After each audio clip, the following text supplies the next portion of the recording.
Assalamualaikum warahmatullahi wabarakatuh. Waalaikumsalam Waalaikumsalam warahmatullahi warahmatullahi wabarakatuh. wabarakatuh. Bapak Ibu yang saya hormati, peserta BIMTEK SMK PK yang diselenggarakan Pempat Yogyakarta dan tergabung kelompok 1 yang saya hormati. Pada kesempatan ini saya selaku moderator sekaligus host dan sekaligus pembawa materi untuk Bapak Ibu semua selaku peserta, bahwa dalam IHT ini saya akan menyampaikan tentang kurikulum operasional satuan pendidikan. Nah, karena Bapak Ibu perlu ketahui bahwa kurikulum merupakan langkah awal yang harus kita miliki dalam rangka pelaksanaan pedoman penyelenggaraan satuan pendidikan. Untuk Bapak Ibu lebih jelas, kita lihat share konten di bawah ini ya.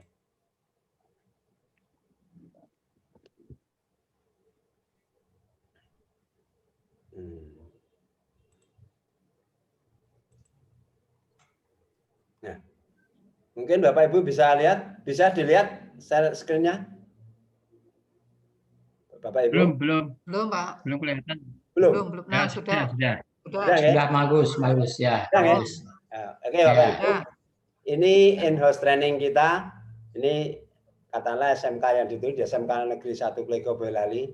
Sesinya adalah kurikulum operasional satuan pendidikan. Waktu hari Kamis 1 Juli, pelaksanaan jam 8 sampai jam setengah 4, 15.30. Peserta, tujuannya adalah peserta IHT, ini seluruh stakeholder dan pemangku kepentingan, itu menyusun kurikulum operasional pendidikan. Outputnya adalah suatu KTSP, alurnya bisa Bapak Ibu baca, 20 menit pertama nanti adalah menjelaskan definisi kurikulum dengan metode ceramah, langkah-langkahnya fasilitator menjelaskan, kemudian dilanjutkan diskusi. Alat dan bahan, internet, dan aplikasi Zoom. Kemudian tahap kedua, 20 menit berikutnya, kita harus tahu prinsip pengembangan kurikulum. Tujuannya Bapak Ibu dapat menyebutkan peserta kegiatan, kemudian outputnya tahu prinsip-prinsip pengembangan kurikulum, metodenya ceramah dan diskusi, langkah-langkahnya fasilitator menjelaskan prinsip-prinsip, kemudian didiskusikan. Yang ketiga, menyusun draft dengan pengetahuan yang dirasa cukup, diskusi untuk menyusun draft dengan fasilitator membantu saling berkolaborasi. Dan yang keempat, menyelesaikan tugas mandiri. Nah, sekintas Bapak Ibu bisa lihat materinya adalah kurikulum, kita tahu merupakan seperangkat rencana dan pengaturan mengenai isi, tujuan, dan bahan pelajaran serta cara yang digunakan sebagai pedoman untuk penyelenggaraan kegiatan pelajaran mencapai tujuan tertentu. Kemudian kurikulum sekolah penggerak, nah ini kita menuju sekolah penggerak, adalah mendorong proses transformasi pendidikan agar mencapai hasil belajar peserta didik secara holistik, baik dari kognitif maupun non-kognitif, untuk mewujudkan profil pelajar Pancasila. Ini tujuan utama kita ini adalah menuju pada profil pelajar Pancasila setelah adanya pembelajaran dari kurikulum itu. Prinsip-prinsip pengembangan berikutnya selalu berpusat pada peserta didik. Jadi karakteristik, gaya belajar itu kita berpusat pada peserta didik. Kemudian konseptual, ini adalah bahwa apa yang ada dalam kurikulum harus mengakomodir kehidupan yang nyata di SMK, adanya prakerin, adanya kegiatan pengembangan karakter dan sebagainya. Esensial, dapat dipelajari dengan bahasa yang mudah, akuntabel, nanti bisa kita pertanggungjawabkan bahwa kurikulum yang kita susun betul-betul mewujudkan suatu tujuan yang diharapkan oleh masyarakat. Itu harus kita pertanggungjawabkan. Kemudian melibatkan berbagai pemangku kepentingan, tentunya jelas bahwa siswa yang kita didik adalah titipan dari orang tua, kemudian diproses melalui penyelarasan dunia industri dipadukan berkolaborasi untuk membentuk siswa memiliki kompetensi, keterampilan, dan sikap karakter yang ujung-ujungnya menuju pada profil pelajar Pancasila. Demikian Bapak Ibu kegiatan diskusi Enhanced Training ini. Barangkali Bapak Ibu perlu bertanya untuk lebih memantapkan, monggo kita persilahkan. Baik Pak Freddy, Okay. bisa terkait kegiatan ini IHT ini nanti berapa hari? Karena di situ tadi ditampilkan di dalam random acara, di situ ditampilkan ada yang namanya kegiatan tugas mandiri. Nah, nanti implementasinya dengan cara daring nih, karena tadi mau memakai Zoom. Nah, ini berapa hari nanti perencanaan kegiatan ini? Dan sekaligus apakah juga diundang dari misalnya dari Dewan Guru, kemudian konselor, dan juga komite, bahkan juga pasangan institusi pasangan di masing-masing jurusan sekolah tersebut pada hari pembukaan saja atau sampai dengan selesainya kegiatan. Mungkin itu dulu Pak yang bisa kami sampaikan. Terima kasih Ibu. Perlu kami sampaikan dari juknis yang ada bahwa kegiatan ini terprogram secara nasional yaitu 74 jam. Jadi setelah kita di Diklat ini kegiatannya ada 74 jam. Nah, kalau di rata-rata 74 jam itu berarti paling tidak itu membutuhkan waktu 3 hari. Paling minim. Dalam arti paling minim karena di sana ada tugas-tugas mandiri.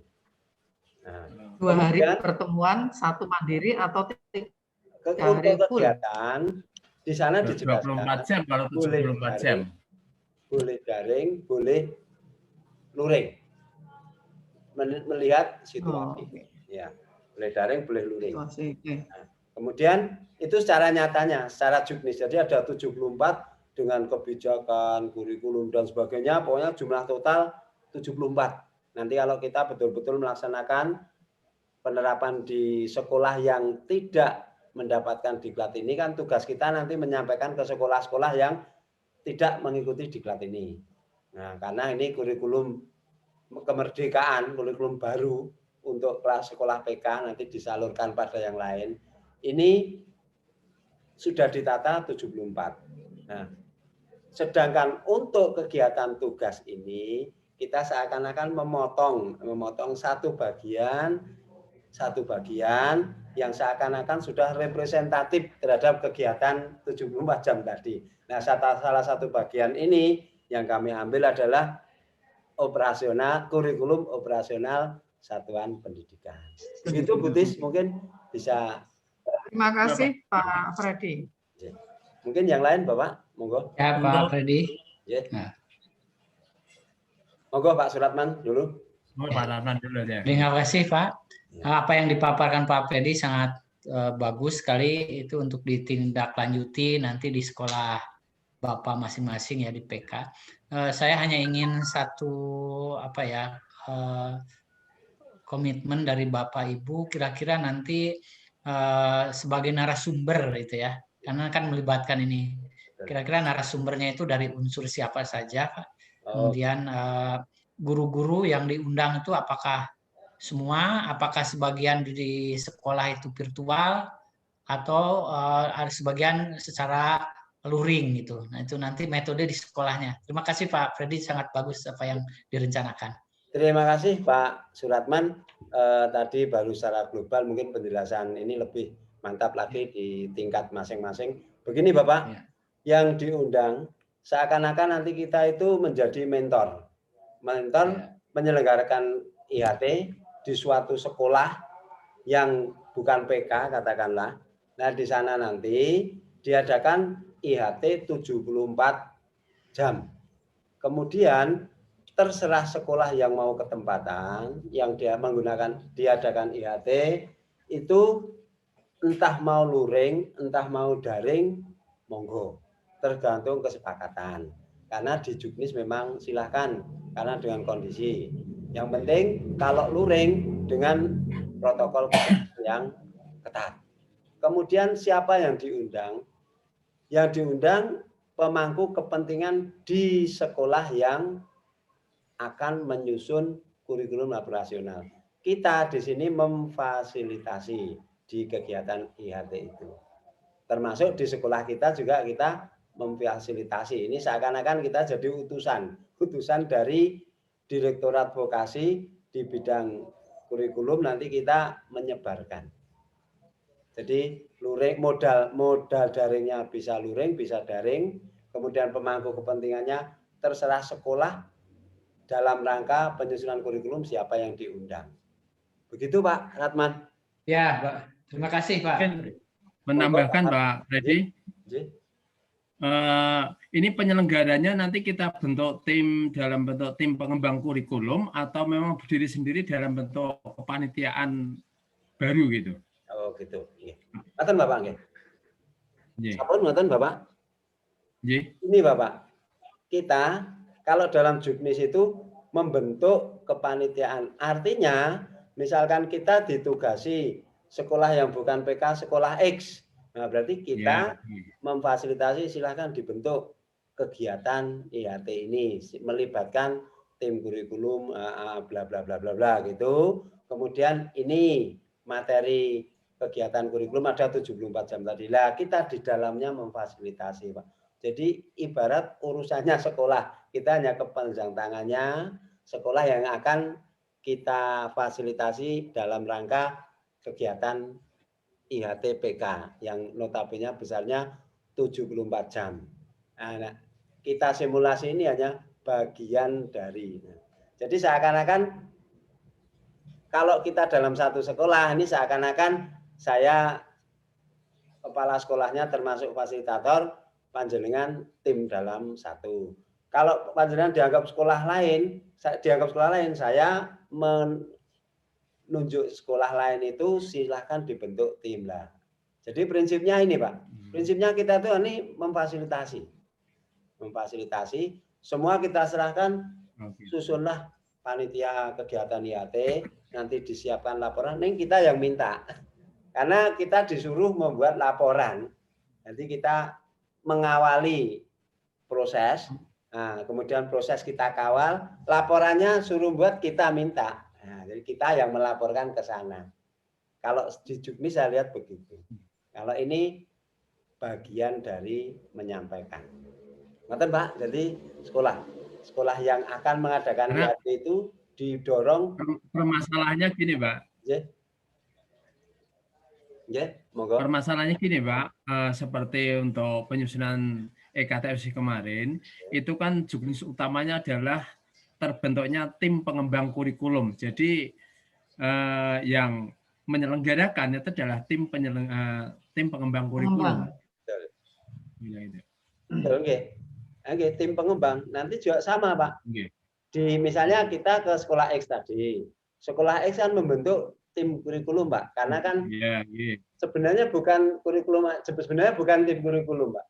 Ini kan kebetulan saja kita memberikan kurikulum, tidak tim kurikulum, tapi persiapan SMK PK. Jadi persiapan SMK persiapan kurikulum PK yang notabene nanti disebarkan ke sekolah yang bukan PK kan gitu Pak.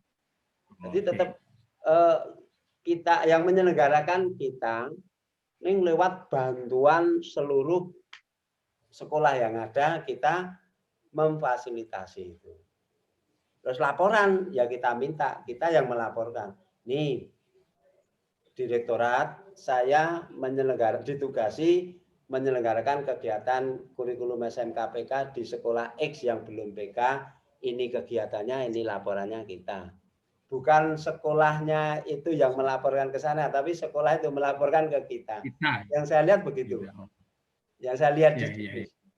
Ya nanti kita pelajari bareng-bareng. Ini berarti kan kita sudah diskusi, Ngaten. Mungkin Ngaten, Butis, Pak Warno, Pak Ratman yang tergabung dalam kelompok 1. Mungkin ada lagi yang perlu disampaikan?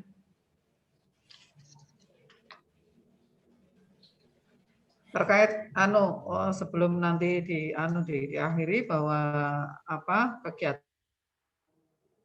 langsung kepada pertama sekolah kita sendiri, warga ya Pak ya, baru nanti kepada sekolah lain yang diharapkan juga mengimplementasikan kurikulum SMK ini. Iya, jadi itu Pak Freddy. Ya, jadi prinsipnya Bu, sekolah begitu kita pulang dari kegiatan ini selesai, itu mau tidak mau harus mempersiapkan di sekolah kita, mempersiapkan pelaksanaan kurikulum PK untuk kelas 10. Ini semua ini. Ya nanti kan kita ini dibantu waka kurikulum, dibantu guru-guru normatif adaptif katakanlah gitu kelompok. Tim pengembang. Nah, itu kita masukkan dalam istilahnya kepanitiaan. Terus menyelenggarakan menyusun kurikulum baru yang berlaku untuk kelas 10. Nah, untuk sekolah lain nunggu penugasan dari pihak terkait. Oh gitu. Oke. Ya, Pak Freddy, mungkin dengan tayang tadi perlu ditayangkan sekali lagi, mungkin ada apa? Oh gitu Pak. Yang perlu diperbaiki atau ditambahkan atau memang sudah cukup. Bisa untuk sebagai acuan ya Pak ya, referensi. Nanti saya kirimkan Bu. Oke. Nanti dikirim ini kan seakan-akan kita itu diskusi IHT kan harus ada hasil, ada ENOT tadi. Nah ini nanti saya kirimkan semua. Nah, untuk laporan. Rekaman sama tadi handout untuk template tadi nanti saya sampaikan terserah jangan mau diapakan.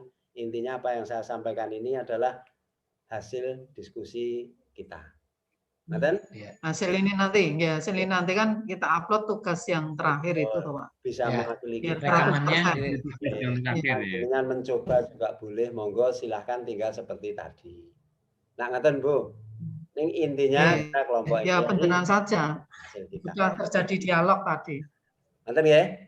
Nah kesimpulannya Bapak Ibu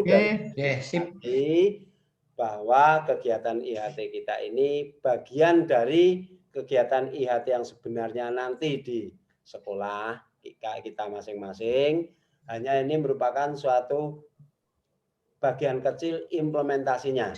Kan nanti kita bisa betul-betul melaksanakan di sekolah, kalau kita sebagai kepala sekolah, kalau kita sebagai pengawas bisa mengimplementasi di sekolah binaannya yang utamanya ditunjuk sebagai SMK PK. Dan kurang lebihnya mohon maaf. Saya akhiri. Wassalamualaikum warahmatullahi wabarakatuh. Waalaikumsalam warahmatullahi wabarakatuh.